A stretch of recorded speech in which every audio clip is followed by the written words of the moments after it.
শীত শেষ, গরম তো পড়েই গেছে, সবার একটা হুলস্থুল কাণ্ড হয়ে গেছে কম্বল কাঁথা এগুলো ওঠানোর জন্য। বিশেষ করে খুব বেশি ঝামেলা হয়ে যায় যখন এই বড় কম্বলগুলো আমাদের ক্লিনিকের ব্যাপারটা আসে। তো আমি আজকে আপনাদের খুব সহজে একটা ক্লিনিং প্রসেস দেখিয়ে দিচ্ছি, যেটা আপনারা বাসায় বসে একদম খুব সহজে পরিষ্কার করে নিতে পারবেন।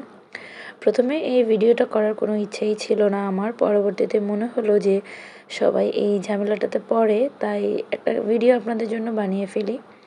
প্রথমে যে পানিটা দেখতে পেলেন, এই পানিটা হচ্ছে এটার মেইন উপকরণ, যেটা দিয়ে আপনি আপনার কম্বলটা পরিষ্কার করবেন।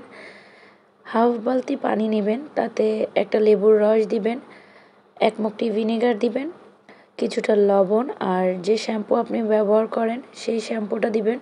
স্মেলের জন্য মূলত শ্যাম্পুটা দিবেন। সব কিছু দিয়ে ভালোভাবে গুলিয়ে নেবেন। গুলিয়ে নেওয়ার পরে সেই পানিটা দিয়ে এভাবে একটা কাপড়ের সাহায্যে পানিতে ভিজিয়ে এই পানিটা দিয়ে আপনি আস্তে আস্তে করে কম্বলটা ঘষে ঘষে এভাবে পুরোটা পরিষ্কার করবেন। আমার 2 সাইডই কম্বল পরিষ্কার শেষ, যেহেতু অনেক জায়গার ব্যাপার সেহেতু আমি খাটে বিছিয়ে নিয়েছিলাম এবং যে অংশটা করছিলাম সেই অংশটা রোল করে অন্য সাইডটা করছিলাম। আমার এক সাইড করা শেষ, এবারে আমি অন্য সাইডটা করে নিচ্ছি।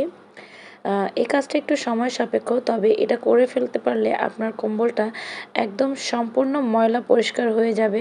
পানিটা তখন দেখতে পারবেন কতটা পরিমাণের ময়লা জমে গিয়েছে এবং কালচে হয়ে গিয়েছে একেবারে পানি।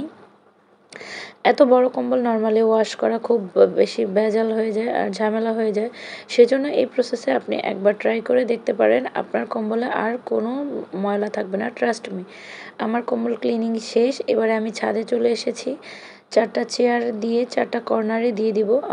4টা চেয়ার যেহেতু ছিল না, 3টা ছিল, একটা চেয়ার কিছু জিনিসপত্র ছিল সেজন্য 3টা নিয়ে এসেছি।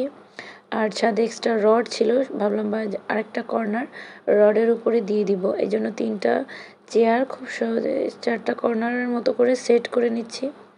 আচ্ছা, আপনারা আমার ভয়েসটা দিয়ে কিছু মনে করবেন না, আমার প্রচণ্ড ঠান্ডা লেগেছে, যার কারণে আমি কিছুদিন ভিডিও আপলোড করতে পারিনি। এখানে আমি 4টা চেয়ারের যে কর্নারে কাজ করবে 3টা চেয়ার সেট করে নিলাম। এখানে একটা বালিশ রোদে দেওয়া ছিল, সেটা সরিয়ে দিলাম। এবার 4টা কর্নার হয়ে গিয়েছে।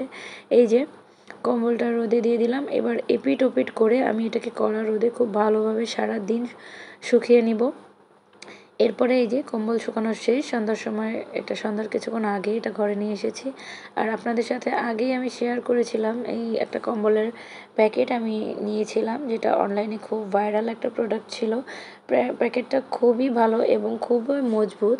এই যে আমার কম্বল প্যাকেজিং করা শেষ, আর ইনশাল্লাহ সামনের বছর কম্বল বাইরে আসবে আবার শীতের জন্য। ভিডিওটা কেমন লেগেছে সবার জানাবেন কিন্তু। আল্লাহ।